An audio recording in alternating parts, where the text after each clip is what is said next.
Hello there, and welcome to another journey through time. A gentle story to accompany you as you drift toward rest. Tonight, we will travel back to the middle of the 19th century, to a moment when the world gathered together in one place to celebrate art, science, and imagination. If you enjoy these and find comfort in our stories, we would be honored if you would consider subscribing to our channel. There is no need to interrupt your relaxation now, just a quiet invitation to join us for future tales. This is the story of the Great Exhibition of 1851, a World's Fair held in London inside a palace of glass and iron, a place so dazzling, so unusual that visitors compared it to a dream. As you listen, you may allow your breathing to slow and let the rhythm of the past carry you softly toward sleep. Setting the scene, the year was 1851. Queen Victoria sat upon the throne of Britain, and her husband, Prince Albert, was filled with a vision. He dreamed of an exhibition unlike any other, a place where nations could gather in peace, not to fight or to quarrel, but to share what they had created. The world was changing quickly. The Industrial Revolution had filled cities with the sound of machinery. Trains carried passengers at speeds once thought impossible. Factories poured out steel, textiles, and inventions of every kind. There was excitement in the air, but also a sense of restlessness. Prince Albert believed that by bringing the nations together, to display their progress and their culture, the exhibition could inspire harmony. And so, plans began for what would become the very first World's Fair, the Crystal Palace. But such a gathering required a home, a building vast enough to hold exhibits from across the globe. The answer came in the form of an architectural wonder, the Crystal Palace. Designed by Joseph Paxton, it was made almost entirely of glass and iron. Imagine for a moment a structure so large that it stretched nearly a third of a mile in length, yet so delicate in appearance that it seemed to float above the ground. When the sunlight passed through its walls, the entire interior glowed with a gentle, natural radiance. Trees were left standing within the hall, their branches reaching upward as if the building had simply grown around them. Visitors would later say that walking into the Crystal Palace felt like stepping into another world, a cathedral of light, calm and peaceful despite the crowds that filled its paths. A gathering of nations. By the time the exhibition opened in May of 1851, countries from across the world had sent their treasures to London. There were displays from India with shimmering fabrics and jewels. There were machines from America, including the famous reaping machine that promised to transform agriculture. France sent fine art and delicate goods, while Britain herself showcased the power of her factories. The halls were filled with marvels. Everywhere one turned, there was something new to behold. Some came to admire the beauty of design, while others to witness the wonders of technology. But all found themselves caught in a sense of quiet awe. On opening day, Queen Victoria herself walked the halls, accompanied by Prince Albert. She described in her diary how sunlight streamed through the glass and how peaceful the atmosphere seemed, despite the great number of people present. Imagine yourself there now. The soft murmur of voices, the gentle footsteps on the floor, the filtered light falling like a glow from heaven.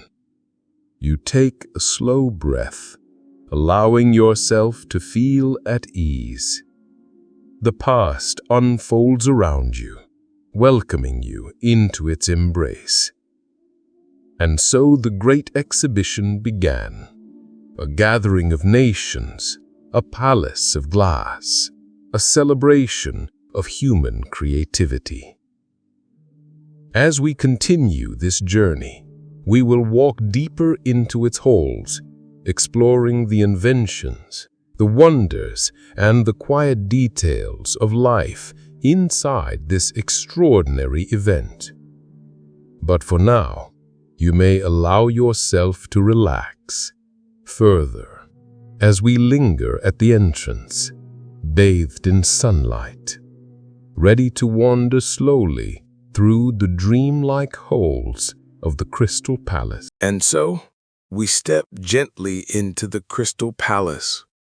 The glass arches rise high above, catching the soft daylight, casting patterns of brightness across the polished floor. You take a moment to breathe it in. The air feels light, almost refreshing, as if the building itself breathes with you. All around there is movement, the shuffling of feet, the quiet conversations of visitors, but all of it softened, like distant waves lapping upon a shore. The Crystal Palace is vast, so vast, in fact, that as you begin to walk, you realize it is less like a building and more like a world unto itself. The Machinery Court. One of the first halls we enter is devoted to the wonders of machinery. Here the air is filled with a gentle hum, the turning of gears, the slow rise and fall of pistons, demonstrated by proud inventors for curious onlookers. A printing press stands ready, its inked plates pressing words onto paper with steady rhythm. Nearby, a massive steam engine rests, its polished metal gleaming under the sunlight. The crowd stands in awe, for this is a machine so powerful that it could drive whole factories. Yet here it sits, quietly, like a giant at rest. Even as you stand among these machines, there is no sense of rush or noise. The inventors smile softly, explaining their work to passers-by, their words gentle and measured. The world may be moving faster, but inside this hall, time feels slowed, like the steady ticking of a clock. Inventions from afar. As you move further along, you come across displays sent from distant lands.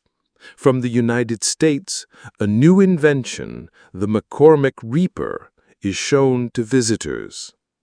It promises to transform farming, making the work of many hands possible with one machine.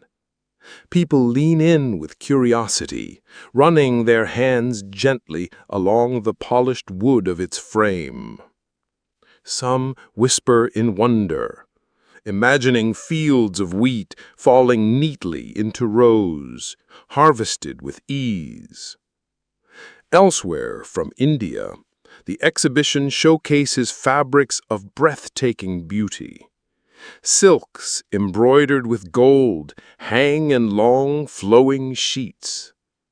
Visitors cannot resist brushing their fingers against the cloth, marveling at its softness, its shimmer in the light. Each object here tells a story of people, of places, of distant lands brought together under one roof of glass. You continue to walk, your steps unhurried, as the voices of the crowd rise and fall like a lullaby. Everywhere you turn, there is something new, yet the pace remains slow, dreamlike, as though time itself stretches out, inviting you to linger. A fountain glimmers in the center, its water catching the light and breaking it into tiny rainbows. Children pause to watch the rippling surface, while their parents smile quietly. The sound of water trickling adds to the calmness of the place, like a gentle stream running through a summer meadow. As you move to another section, you find objects not of machinery, but of art. Here are displays of fine glassware, delicate vases shaped by steady hands, their surfaces glistening as though frozen from pure light. There are intricate clocks, their faces gilded with gold, their ticking faint but steady, a reminder of time passing slowly and gently. From France, exquisite furniture stands proudly, polished wood, carved with care, smooth to the touch. One cabinet, inlaid with mother-of-pearl, seems almost too beautiful to be used. Visitors pause in admiration, some sketching in notebooks, others simply staring, lost in the details. The true wonder of the great exhibition is not only the object, but the people. Here, within the glass walls, nations that might have been rivals outside stand side by side, their creations resting together, peaceful and harmonious. The murmurs of French, German, Italian, and English blend together not in argument, but in quiet curiosity. It feels as though the world itself has gathered in a single hall, and for this moment all is calm. And so we wander further still, deeper into its halls, toward more wonders waiting to be seen. As we wander further, let us take a moment to notice the people around us. The Crystal Palace is not only a home for objects, but also for countless visitors, drawn from across Britain and even from other parts of the world. Men in top hats stroll slowly, their hands folded neatly behind their backs. Women in long dresses, the fabrics rustling softly as they walk, pause to admire the displays or lean gently to speak to their companions. Children wander close by, their eyes wide with wonder, pointing at machines and fountains that seem to them like magic. The mood is calm, unhurried. No one seems to rush. Instead, they move as though they are part of a dream, each step carrying them deeper into a world of light and marvels. The great exhibition has gathered the works of many nations. As you walk, you notice that the exhibits are arranged not only by type, but also by their origin. In one direction, you find a section devoted to the arts of France. Elegant glass, finely carved wood, and delicate fabrics, each item placed with care, as though it were a jewel set within a crown. Turn another way, and you are greeted by the treasures of India. The colors seem almost alive, deep reds, shining golds, and brilliant blues that shimmer in the light. A large display of carved ivory captures the attention of passers-by. Its pale surface gleaming softly, its patterns so detailed that one might lose themselves in its curves. Nearby, from Egypt, there are ancient artifacts, carved figures and symbolic designs offered as glimpses of a civilization that had flourished long ago. To the Victorian eye, these were mysteries from another age. To us, listening now, they are like whispers from history, gentle reminders of time's long passage.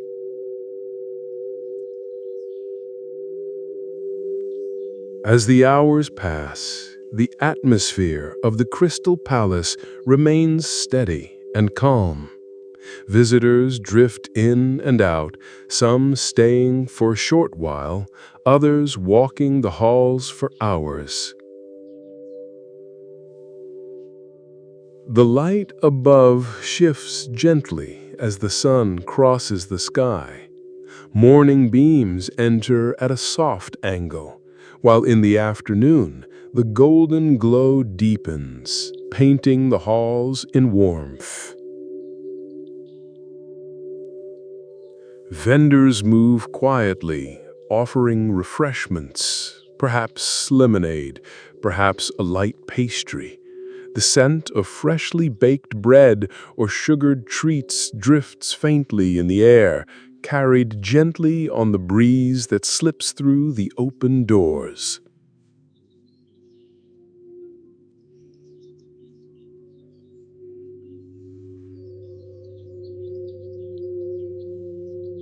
Even with so many people present, there is no great noise, no harshness. The space itself seems to soften every sound, so that all you hear is the quiet murmur of voices and the faint echo of footsteps upon the floor.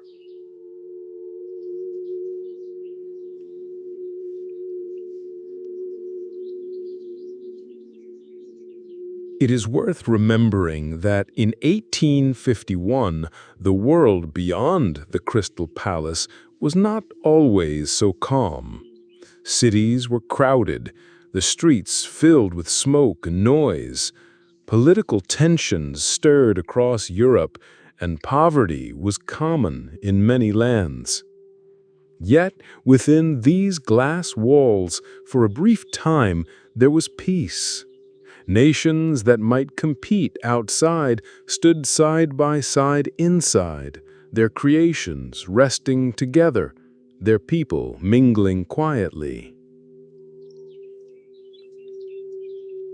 Some visitors surely felt that the palace was not merely an exhibition, but a glimpse of a better world. A world where knowledge was shared, where invention was admired, and where beauty was a language understood by all.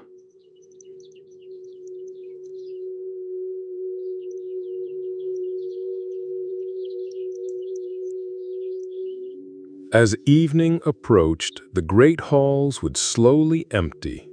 The last light of the day streamed through the glass, casting long shadows across the floor.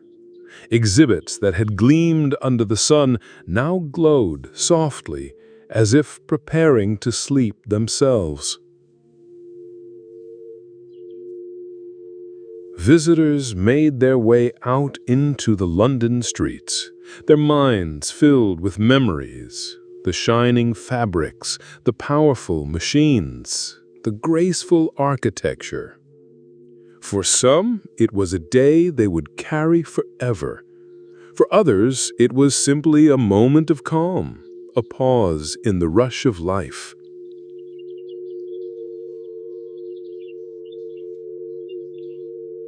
And for us, listening across the centuries, it remains a dreamlike vision, a palace of glass that once held the world inside.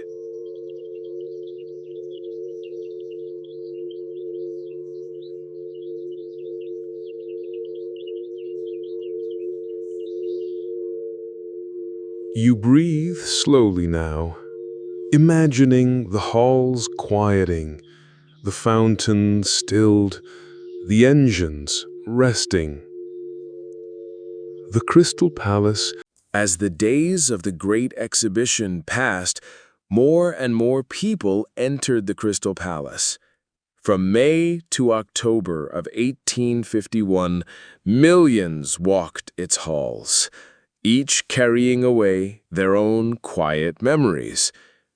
For some, it was the first time they had seen such wonders. For others, it was an affirmation of the progress of humankind. But for nearly everyone, the memory lingered, like a dream one revisits long after waking. When the final day arrived, a hush seemed to fall over the Crystal Palace. Visitors knew they were part of something fleeting. Though the building itself stood tall, the gathering within it was about to come to an end. The story of the Great Exhibition has ended, but its echoes remain. And here, in this gentle space between waking and rest, we may linger a little longer. Imagine again the Crystal Palace, not as it was, but as it lives now in memory. A palace not bound by time, but floating softly as though in a dream. Its glass walls glow faintly, catching the last light of evening. Inside, the fountains still ripple, though no one stands beside them. The machines rest in silence, their gears unmoving, yet somehow still alive with possibility. The fabrics hang quietly, their colors softened by twilight. The golden clocks, the porcelain vases, the carved woods and polished glass, all waiting, all still, bathed in peace. A slow walk through memory. Let us take one final walk through these quiet halls. You begin at the entrance where once the crowds gathered. Now the space is hushed. You hear only your footsteps, soft and slow, echoing faintly on the floor. The air is cool, carrying with it the faint scent of wood and iron, mixed with the sweetness of flowers that still grow in the gardens outside. As you move forward, each exhibit appears, but no longer as objects. Instead, they feel like fragments of dreams. A shimmer of silk, a glimmer of gold, the outline of a machine, half hidden in soft shadow. They are not gone, but gently fading, like stars giving way to dawn. The exhibition was, in many ways, a gift to the world. Not a gift of objects, for those returned to their homes, but a gift of vision. It whispered that humanity, for all its struggles and differences, could gather peacefully, that invention and art could be admired without envy, without fear, that progress could inspire not division, but unity. And though the palace itself is gone, that whisper continues still, soft, steady, like a lullaby carried across generations. Rest in the palace of glass. Now, allow yourself to rest as if you were there, inside the Crystal Palace, lying beneath its arching glass roof. Above you, the night sky is visible, stars twinkling faintly through the panes. The world outside is hushed, and here within, all is calm. The fountain's water falls gently, like rain on a summer evening. The air is cool, the light dim, and every sound feels softened, as though the world itself wishes you peace. You close your eyes, knowing you are safe, knowing the story is complete, knowing that the palace of glass will remain in your memory whenever you wish to return. And so, with the great exhibition behind us,